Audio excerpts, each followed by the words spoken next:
Welcome to the Taproxy Method, creating confident learners.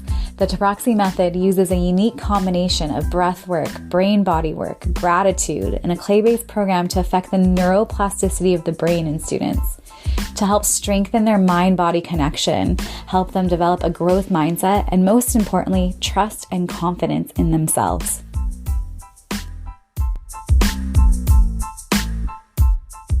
Make sure to hit the subscribe button so you don't miss any episodes. One way to support the Creating Confident Learners podcast is to leave a 5-star review and written review anywhere you listen to it. Thanks so much, and let's get started. When I talk about word study, that's actually something different where you're actually pulling words from what a kid is struggling with, whether reading, writing, or spelling, and having them study the word patterns of those group of words. So that's different than symbol mastery and word mastery. So this podcast is more about the word mastery. So the first level is symbol mastery, the uppercase letters, the lowercase letters.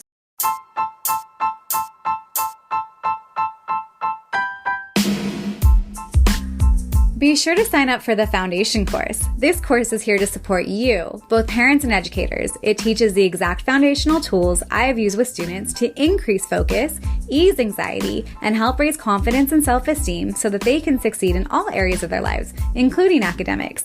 It's made into bite-sized digestible pieces to help you apply these tools right away. You know, reading is a process and it does take some grit, or in Finnish culture, what we would call sisu. It's a Finnish term that can be roughly translated into English as the strength of will, determination, perseverance, and acting rationally in the face of adversity. And in the early years in kindergarten and first grade, to learn the concept of symbols of print to sound and the words and the meaning itself takes some practice and repetition. And just like learning to walk, it takes a little bit of that sisu to learn, a little bit of grit, a little bit of perseverance, a little bit of just sticking to it consistently until it makes sense. But you know those kids who can't hear the phonetic sounds? Come second grade, third grade, their reading is far behind their peers. And you can ask them the short sounds of the vowels, A, E, I, O, U. Those are not the short sounds. Those are the long sounds, right? Ah, I, and they just don't know them. They don't hear them. You know, simple words like cat. Cat, actually, they usually can memorize by now, but like pet. They just don't know it. They can't sound it out. It's not in their brain. And at this point, they are in need of something different. And they're in need of something different to learn how to read fluently. And I want to reiterate that this has nothing to do with intelligence. These kids are usually hyper aware of their surroundings, even hyper in general. They're inquisitive, they're observant, they're capable, they're artistic, they're athletic, they're opinionated, and it has nothing to do with intelligence. Again, their brain is not equipped to hear in terms of phonetics or sounds. They are more visual or kinesthetic learners as well. And so these 2D symbols that are man-made content and are almost arbitrary, right? It's arbitrary that blue means blue and that the word tree means tree. I mean, why isn't it that blue really means yellow and tree doesn't really mean dog, right? So over time, obviously, there are some, linguistic stuff over time that created these sound patterns. But really, again, meaning is arbitrary to even the letter sounds until we make it. There's 26 letters in the English alphabet, which actually changes sounds based on combinations and so forth. But if you take a language like Italian, they have their certain amount of letters, and then there's only a few combinations that change the letter sound. And so actually that's why Montessori works in the way that they do for Italian. I have some observations about teaching Montessori in the way that they teach reading in English because it doesn't follow the same rules as Italian. And I just happen to know that because I was blessed enough to live abroad in an Italian-speaking part of Switzerland many, many moons ago. So what's happening though for these kids is that our caveman brain, which thinks more in 3D, is having trouble with the symbol orientation of letters. And just think about this too, the mixing up a P or a lowercase d or lowercase b or even a 9. That just has to do with how the brain is capturing the orientation of that letter. So when I talk about word mastery, there's actually 2 levels to word mastery. And word mastery has to do with the symbol mastery, both visually in the right shape and the right direction. Think of those B's and D's that get often mixed up with kids who are labeled dyslexic, as well as there's the symbol mastery, and then there's also the word mastery. When I talk about word study, that's actually something different where you're actually pulling words from what a kid is struggling with, whether reading, writing, or spelling, and having them study the word patterns of those group of words. So that's different than symbol mastery and word mastery. So this podcast is more about the word mastery. So the first level is symbol mastery, the uppercase letters, the lowercase letters, and the major punctuation that they're going to see in grammar, both for reading and writing. They need to be known at sight in order for a child to be successful in reading, spelling, and writing.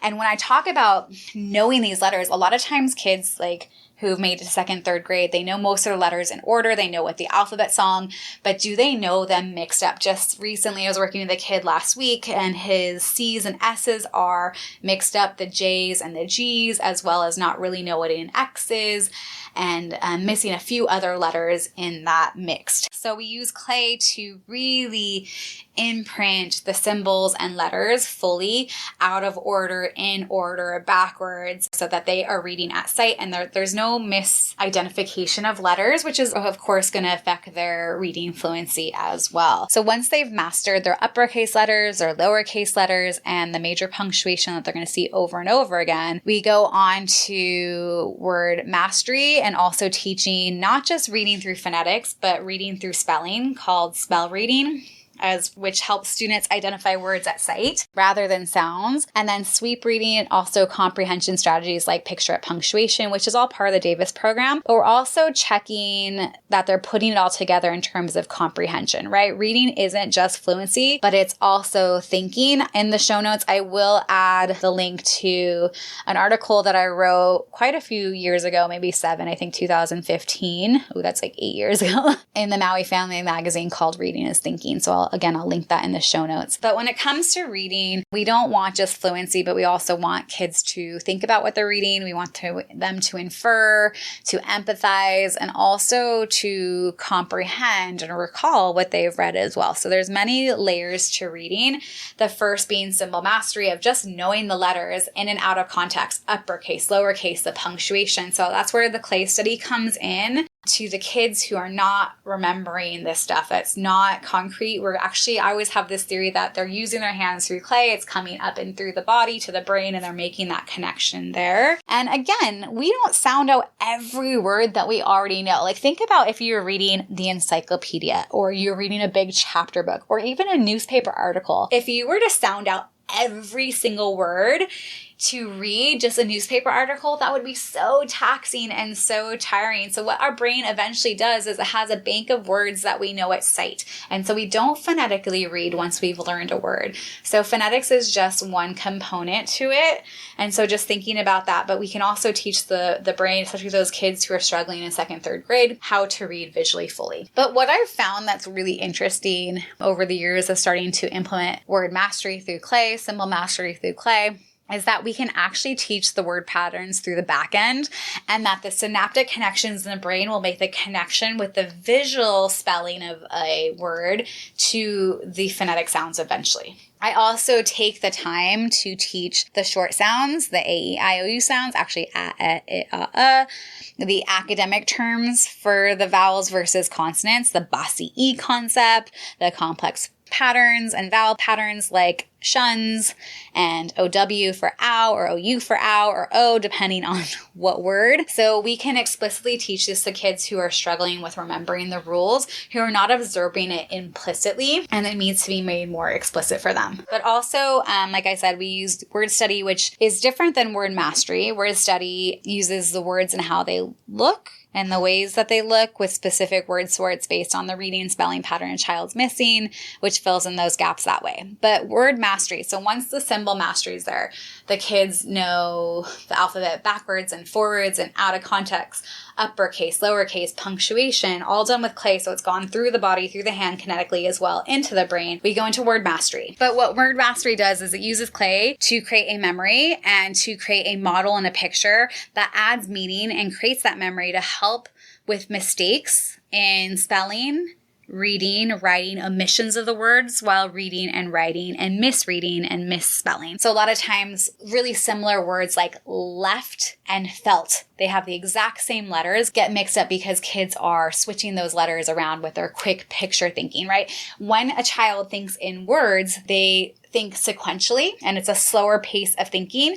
Kids who can't always explain their thinking or are very, very quick, oftentimes they're thinking in pictures, and those pictures are moving quicker than they can even understand.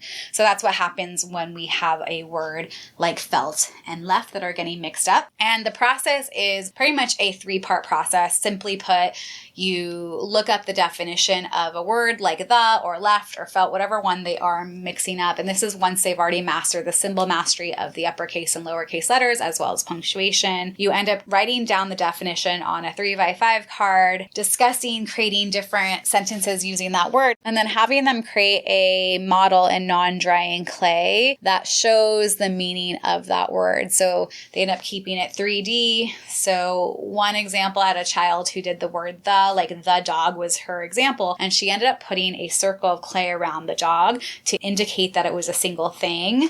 And so you have them look up the definition, write on 3x5 card, talk about what it means, create a model, and then create that word in clay in lowercase to understand that word. And so oftentimes that word that a child has been triggered on, messing up, omitting, or switching with other words will start to lessen the frequency of how much they're doing that. And then over time, they'll actually apply that to other words as well. So clay mastery or word mastery for symbols and words, so the letters and the words that they're mixing up, is really, really helpful in mitigating those types of mistakes. It is not a quick process by any means, but I have found that it's a permanent process and that kids tend to not mix up those words at a higher rate or even at all when they have addressed their own personal trigger words in clay. And so again, it's that 3-step process. One is looking up the definition, writing on a 3x5 card, then creating a 3D model in clay, then writing the word in clay, and then quizzing them from there. So, and then lastly, for my upper elementary, for my middle school and high school students, I tend to expand their reading, their vocabulary, their diction, and deepen their speaking skills and writing skills and eloquence really, and also help them understand deeper text and different type of writing styles of different authors so that they can become a better reader with a 4-part vocabulary system that I use to get to the heart of the vocabulary that they're lacking and missing and to build it in the most direct way, deepening their understanding of text. What is really cool about word mastery and vocabulary mastery in this 4-part system that I use as well is by addressing a few of their missing links, a few of their vocabulary words, the trigger words where they're omitting or switching up very similar sight words. When we address just a few, the brain starts to use context of sentences, of chapters, of paragraphs to fill in the gaps for other ones because they've now become cognizant of how to really deepen their understanding of words, the spelling and dictating meaning, but also deepen their vocabulary. And they end up doing this almost subconsciously to a bigger variety of words than just the ones that we have addressed with clay through word mastery or with this 4-part vocabulary that I tend to do. And really the 4-part vocabulary is quite straightforward. I have them alphabetize 5 words that I've picked up in their reading or writing that they just don't know. And this is vocabulary based, so deeper meaning. Then I have them find the definition and the part of speech. Then I have them come up with a synonym and an antonym and then write their own complex 5th, 6th, 7th, 8th, 9th, 10th grade, 11th grade, 12th grade vocabulary sentence. And just by doing about 5 to 6 words of their own that's pulled straight from the text that they're working on with me or in school, that tends to transfer far reaching beyond just those 5 words. And, with this whole deepening diction, deepening and filling in trigger words and words that kids struggle with. I've had kids who complain that they don't get what this book or this article or this text or that the author is saying. And it's really the verbiage is out of their range at the moment. And with scaffolding and teaching to their missing vocabulary and building up their word bank, these texts that they were just complaining about become accessible. There are multiple levels of books that kids can read. There are the ones that are easy for them that they revisit over and over again. There's the ones that expand them independently. I call these ones just right fit books. So they're not too hard. They're not too easy. And then there's the ones that they need help and guidance and scaffolding to become independent and accessible with that book. So there's multiple levels of understanding, but also levels to being able to read independently. But there's multiple skills that need to be in place for students to be a really deep and proficient reader. And I love these tools because even though they are essential for the visual-based readers who cannot hear sounds, they actually help all learners, right? The symbol mastery, the spell reading, the sweep reading, checking in with comprehension, word mastery for the trigger words that are being consistently mixed up in reading and writing and spelling, the word study, which is the visual-based way to help learn sound patterns and spelling patterns, the explicit teaching of sound patterns in English, the building of a huge word bank, and deepening vocabulary with the 4-part direct instruction that transfers to everything else. These help all readers, whether they hear sounds or not. And this will eventually be the Creating Confident Learners Master Reading course with these 7 components that I do with kids that have become my own reading program for the past 8-10 years or so. But for now, the foundation course is available to help with the skills that help with retention of academic materials and the concepts by teaching to the whole child, teaching them focus, teaching to the nervous system, helping them with gratitude and glimmers. And I teach you those skills there. So don't forget to sign up at www.creatingconfidentlearners.com and go from there. Aloha.